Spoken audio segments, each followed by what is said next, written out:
Chévez.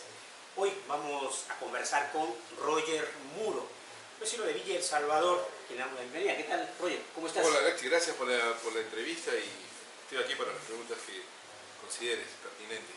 Bueno, primero agradecerle a doña Lucía que nos permite salir adelante con este programa. El auspiciador del programa, doña Lucía, le ofrece café, miel, algarrobina, chocolate y ahora los helados artesanales. Les contamos que hemos sacado unos helados que usted no se los imagina. Hay una fruta en el norte, no se conoce la guayaba. ¿Conoce la guayaba? Sí, claro. Estamos haciendo helados de guayaba. Ah, qué bien, es fruta tropical. Una fruta tropical, así es, por supuesto. Muy bien, Roger Muro, la coyuntura está bastante complicada a nivel general, a nivel local. Villa El Salvador acaba de cumplir 48 años la semana que pasó, el sábado 11, pero parece que la situación no es nada halagadora. Cada vez vamos viendo menos gente comprometida, parece que Villa El Salvador va perdiendo un poco la identidad. Yo estuve presente en la misa en la que el padre lanzó un discurso más que de reflexión político, porque eso fue lo del padre Linder. Una crítica así de taquito a la gestión del alcalde, donde no convoca a nadie, ni siquiera a los colegios ni a los dirigentes para una marcha rala, porque eso fue lo que dijo, ¿no es cierto? Donde no fue nadie y en otras palabras, me da pena cómo se está celebrando este aniversario de Villa El Salvador y el tema de la desunión a la que hizo mucho énfasis el padre Linder allí en la primera parroquia. Sí, bueno, yo también estuve mucha gente, ¿no? en el primer sector. Ciertamente la homilía del padre ha sido muy importante porque primero no tuvo nada que ver, digamos, con un discurso, una homilía pastoral propia de los curas cuando hacen misa, y que además era en homenaje a los mártires que nos han acompañado y a los fundadores que pusieron la primera piedra de lo que ha sido Villa El Salvador en estos 48 años.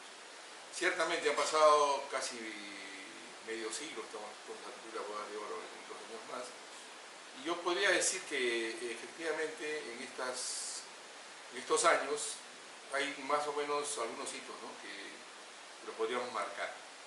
Podríamos decir, por ejemplo, que los años 70, del 71 en adelante, son los años fundacionales, son los años de gloria, de auge de la comunidad urbana autorregionaria Villa El Salvador, que es la época donde se construye la organización, porque nada tenemos, lo haremos todos, empiezan los colegios, se crean las condiciones para la vivienda, el hábitat, para todo lo que Villa El Salvador fue, ¿no? Fuimos resolviendo de manera autónoma y autogestionaria los problemas que iban apareciendo, ¿no?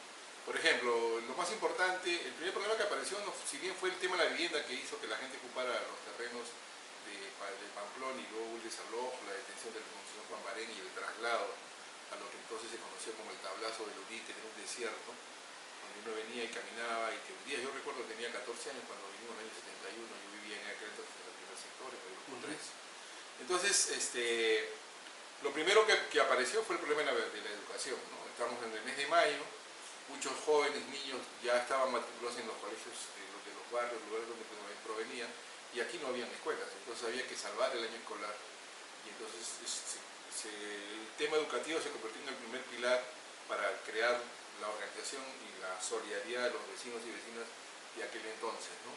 Entonces se crea el año 71 el colegio 70-72, en el grupo 10 del primer sector. San Martín. Y ahora es el colegio San Martín. En aquel entonces, bueno, todavía conserva el número, ¿no? Ajá, sí, sí. Y de ese colegio se fueron desprendiendo anexos en cada uno de los sectores a lo largo de Villa El Salvador, y luego ese mismo año se crea Fe Alegría, ¿no? Y digo esto es importante porque también la iglesia, no solamente con el concurso de Monseñor Bambarén en la ocupación de Pamplona, sino también en el proceso histórico, cómo la iglesia asumió y acompañó este proceso de gestación de la comunidad de Villa El Salvador. Claro, es que era los tiempos de la teología de la liberación, donde muchos sacerdotes habían abrazado esta propuesta impulsada por el padre Gutiérrez, ¿no es cierto? Y el trabajo en campo, en la comunidad, era muy fuerte de la iglesia. Sí, en esos tiempos. yo recuerdo que en mi juventud, yo antes de ser dirigente vecinal, fui parte del grupo juvenil parroquial Cristo Joven, en la parroquia del primer sector. Y recuerdo que hacíamos la labor pastoral, los sábados y domingos bajábamos a los grupos residenciales, no solamente a hacer misa, sino a hacer labor pastoral en la comunidad. Obviamente luego, ya un poco más crecido, formamos las brigadas juveniles y luego ya pasé a ser dirigente en mi manzana, en mi grupo, y mi ingreso a la comunidad ya, digamos, a nivel mayor fue en la tercera convención en el año 79 y en adelante. En los 80 ya entramos a otra etapa en la que aparece la necesidad de la distritalización, ¿no es cierto?, ante la ofensiva de Villa María, que quería cobrar, que empezaba a cobrar arbitrios y cojo de basura por servicios que no otorgaba, y además porque quería imponer nombres a las calles, a las avenidas.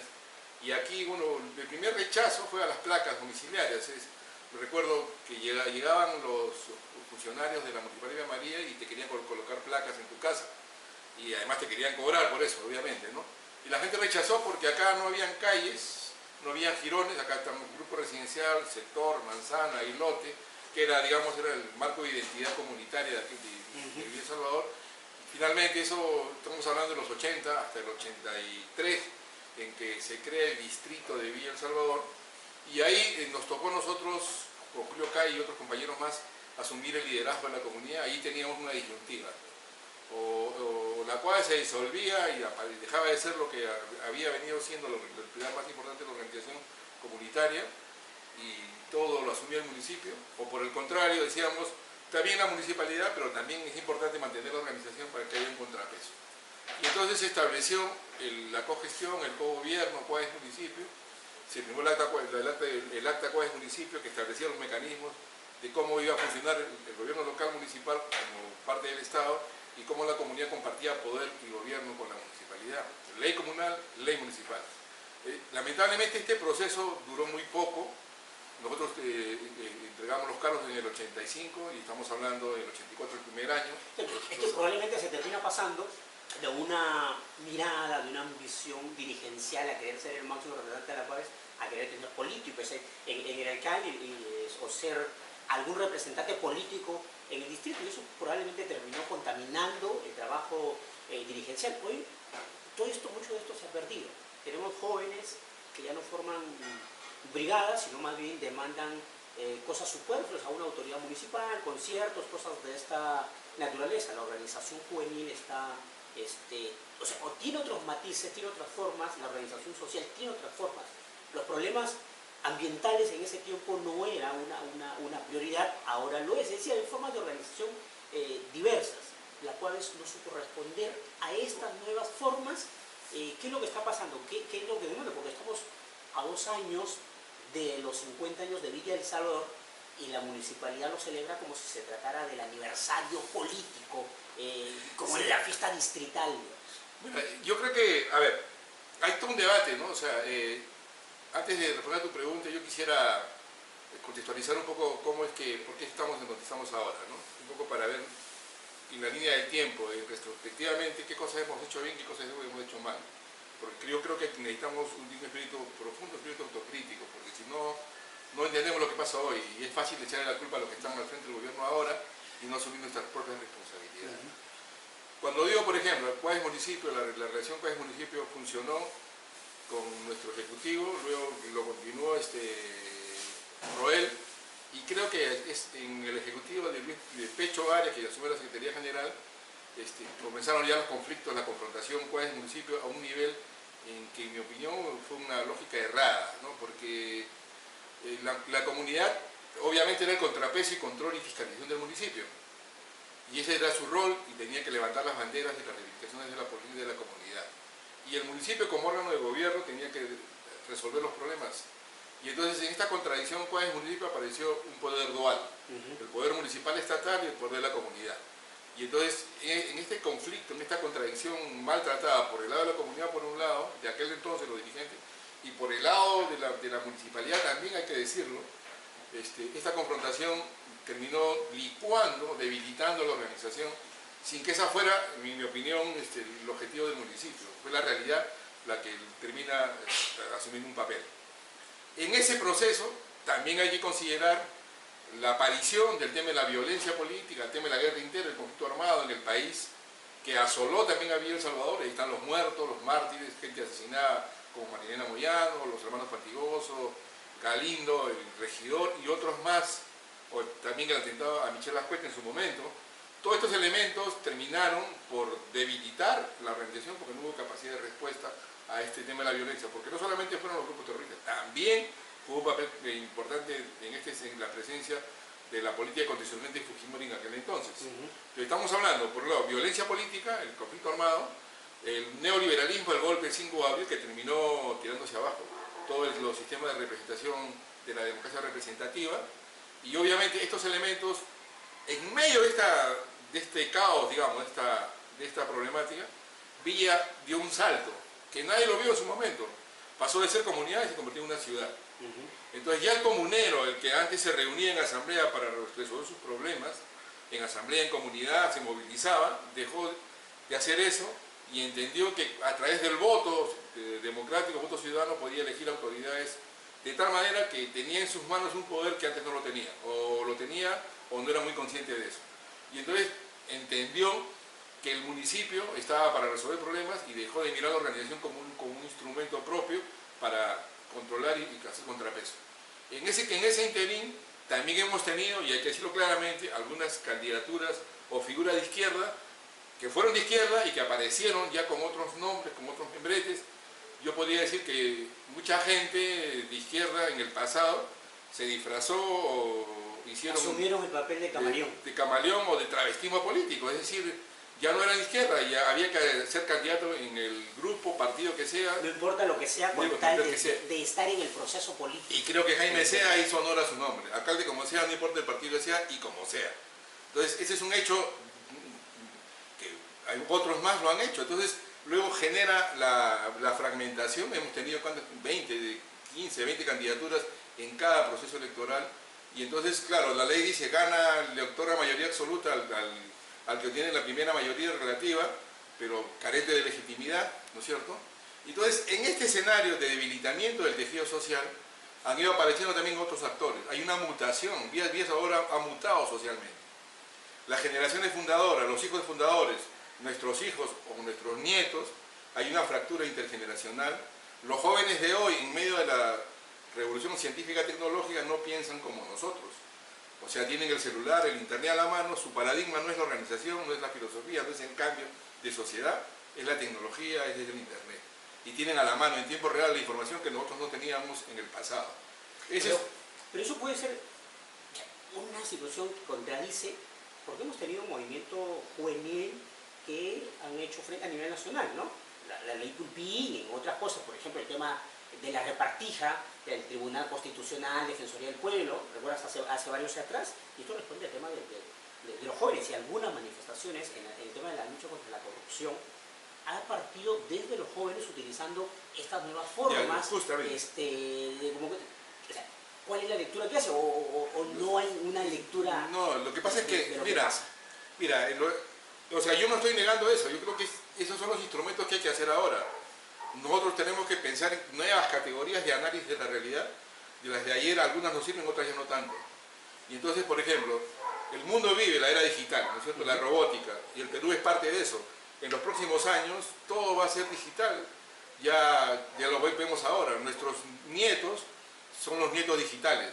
Entonces, ¿cómo les llaman a las nuevas generaciones de los 30 años y de los 20, 30, 20 años, digamos?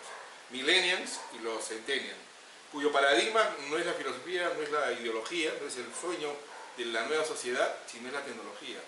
Y está bien, o sea, yo no estoy en contra de eso, me parece que nosotros, si vemos eso, tenemos que hacer uso de esos instrumentos, de esas herramientas, para producir cambios importantes. Por ejemplo, mira, por ejemplo, los jóvenes que tú has mencionado, lucha contra la ley Pulpín, la lucha contra el tema del Tribunal Constitucional, la lucha contra la corrupción, se han producido grandes movilizaciones y hemos participado y hemos acompañado en esos procesos. La pregunta es, ¿por qué esas grandes movilizaciones que han producido victorias y derrotas al neoliberalismo y al régimen político neoliberal imperante en el Perú no se ha transformado luego en un actor, en un sujeto político, en una fuerza social organizada? ¿Por qué? Porque los grupos se juntan en las redes sociales, son pequeños colectivos, se acuerdan movilizarse por un tema determinado, como el caso de la ley Pulpín o la corrupción en este caso, que la vivimos en carne propia hoy en estos días de manera escandalosa, ¿no es cierto?, por la magnitud de quienes están involucrados en el presidente presos, fugados, suicidados, en fin. Sin embargo, los jóvenes, ¿por qué luego de esa gran marcha, luego regresan cada uno a su colectivo? y no constituyen organizaciones. Esa es una pregunta... No, pero sí hubo esfuerzo de construir colectivos, ¿ah?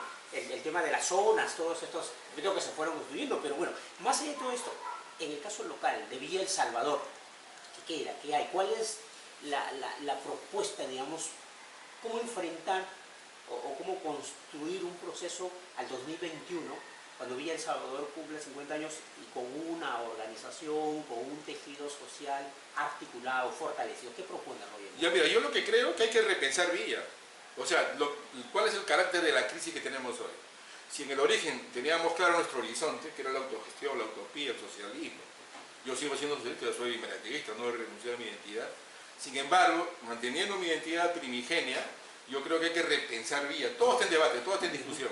Yo no creo que el tejido social que fue pilar en décadas pasadas vaya a resurgir como el ave fénix en este nuevo contexto. Hay que pensar en un sistema organizativo, en una nueva institucionalidad social, porque, por ejemplo, Villa no solamente cambió en términos generacionales. Miremos el territorio. Pachacamar es una identidad dentro de Villa. ¿Quiénes tienen que repensar Villa? ¿Con quiénes? Mira, los jóvenes tienen que asumir su papel, les toca a ellos liderar este proceso. Esto parece ser una frase cliché, pero no lo es tanto porque lo digo por experiencia propia. Yo hoy día tengo 60 años, cuando vine acá tenía 14 y cuando tenía 20, 24 años asumí cargos en mi grupo, en mi base y llegué al Ejecutivo. Entonces, y el tránsito de la generación fundadora a nosotros no fue complicado porque nos formamos en las escuelas, que fue la CUADE, ¿no es cierto?, en las asambleas de los grupos residenciales. Hoy día no hay asambleas, no hay organización, pero los jóvenes ¿dónde recaban información? En el Internet. Entonces nosotros, o gente como nosotros, de mi generación y quizás mayores, tenemos que meternos y superar nuestro analfabetismo funcional. Porque yo recuerdo que cuando llegamos a la CUADE sabían las máquinas de escribir del teclado de metal. Y muchos compañeros no sabían escribir, tuvimos que aprender a aplicar esténciles, hacíamos eso. Bueno, el esténcil de ahora, la máquina es el internet, es la computadora, es el smartphone, el teléfono celular. Y todo el mundo se está conectado en tiempo real. Tú tienes en tu bolsillo un instrumento. No es solamente un lujo, es una herramienta. El problema es cómo aprendemos a usarla. Entonces yo digo, por ejemplo, no se trata de olvidar nuestra memoria histórica, hay que recuperarla. ¿No es cierto? Somos herederos de una milenaria histórica en el Perú. ¿Cuáles son los paradigmas que yo creo que hay que poner en el debate? El buen vivir andino, porque Villa Salvador se ha nutrido, la autogestión, la participación, cómo hemos resuelto, fue porque los que vinieron del Ande trajeron su cultura y la incorporaron a la comunidad. Ya, pero en esta ciudad donde hay todo un mestizaje, ¿se puede hablar solamente del buen vivir andino? Porque también tenemos aquí población amazónica. Ya, pues justamente, digo, buen vivir andino es una vertiente. La vida plena amazónica es otra vertiente. El derecho a la ciudad. Cuando yo hablo del derecho a la ciudad, ¿por qué digo esto? Porque si bien la autogestión no se llamó derecho a la ciudad de Villa Salvador, ¿quién la ha construido? La gente, lo hemos hecho nosotros. Entonces tenemos que recuperar nuestra capacidad de ser gobierno. Y entonces la lucha por el poder no pasa solamente por pensar Villa en términos abstractos, sino en términos concretos. Y hoy tenemos un objetivo concreto, tenemos una gestión municipal vinculada al narcotráfico, una gestión municipal con serios problemas de corrupción y de espaldas a la comunidad, sin democracia comunitaria o municipal abierta.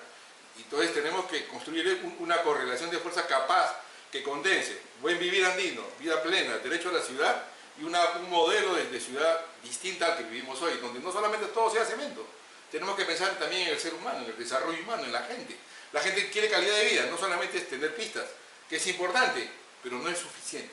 Ahora, tenemos actores con la capacidad de mirar en esta amplitud de las escenarios. Yo creo que sí, mira, hoy día tenemos comunidad universitaria, tenemos la universidad, ya es una realidad, la UNTEL, pero también tenemos 3 universidades privadas, tenemos institutos. Hay capital humano. Pero la universidad muchas veces está desligada de estas formas de las propuestas amazónicas, de la propuesta andina. Pero por eso, pero justamente nuestra generación, por lo menos yo lo asumo, ese es el rol de la gente de mi edad. Tenemos todavía un trecho, quizás ya no será liderando el proceso, pero sí generar las condiciones para el tránsito, para que las nuevas generaciones recojan lo mejor de la memoria histórica de nuestro pueblo, de Villa Salvador, de la CUADE, de las FEPOMUVES y de todo lo que se ha hecho en el pasado bien, en el nuevo contexto. Y el nuevo contexto, y la universidad, la UNTEL no es un regalo del Estado, es una lucha, es una aspiración que así como es parte del sueño. Claro, así como, parte como dije al comienzo, resolvimos el tema educativo con la creación de colegios, la universidad fue el segundo pilar y hoy la tenemos. ¿Y cuántos alumnos? El 80% de alumnos que hay ahí, o el 70% son de Villa El Salvador. Y me parece bien que entremos, nos apropiemos en el buen sentido de la palabra del espacio universitario y lo traigamos a la comunidad para discutir con ellos, con la academia, los nuevos intelectuales, los nuevos paradigmas, cuáles son los pilares de Villa El Salvador. Muy bien. Roger Muro, te agradezco por permitirme aquí llegar a tu casa, conversar y aquí en esta producción de Cuestión de Estado. Muchas gracias. No me vayan a ti y para cuando guste. Estoy abierto a los debates y a aportar ideas a Villa El Salvador. Bueno, agradecemos a Roger Muro y por supuesto le agradecemos también a Doña Lucía. Ya saben, productos 100% naturales, miel de abeja, algarrobina, café, chocolates y los helados artesanales. Usted puede disfrutar de un helado de cocona, de algarrobina, café, en fin, los sabores, las producciones son diversos. Conmigo, hasta la próxima. Soy Alexis Chávez. Nos vemos.